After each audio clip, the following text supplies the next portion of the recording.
খোলাফায়ে রাশিদার সোনালী দিন কেন যে ফিরে আর আসে না, সকলে পেয়ে তার অধিকার, কেন যে মন খুলে হাসে না।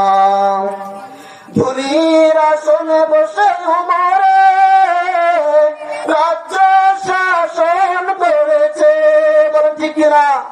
সেই উমরের মতো কি ধরাতে আর কি কোনদিন হবে না?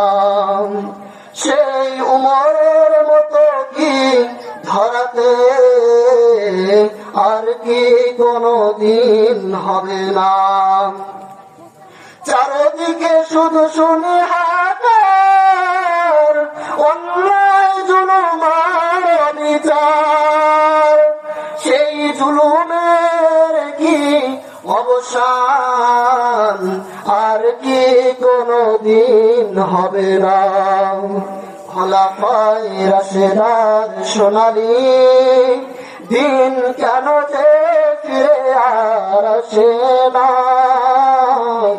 সকলে বেতার অধিকার, কেন যে মন খুলে হাসে না। সম্মানিত হাজিরিন, আমরা সেই রাসূলুল্লাহ সাল্লাল্লাহু আলাইহি সাল্লামের সুন্নতের পাবন্দি করব, আল্লাহ রাসূল সাল্লাল্লাহু আলাইহি সাল্লামের আদর্শ নিয়ে দুনিয়ার জমিনে বাঁচতে চাই, বলে ঠিক কিনা?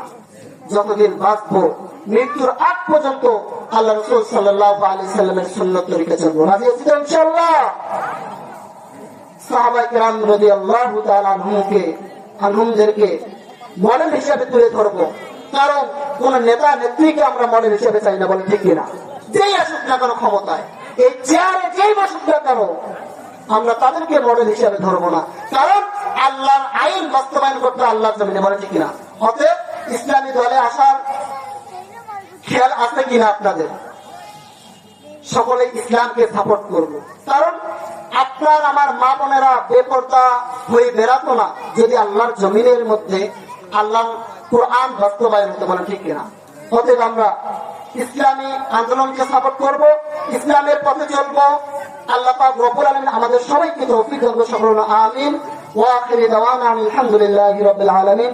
আসসালামু আলাইকুম ওয়া রাহমাতুল্লাহ। ধন্যবাদ মাওলানা মোহাম্মদ হালিমুল মুসালিমকে তার গুরুত্বপূর্ণ বক্তব্য দেওয়ার জন্য।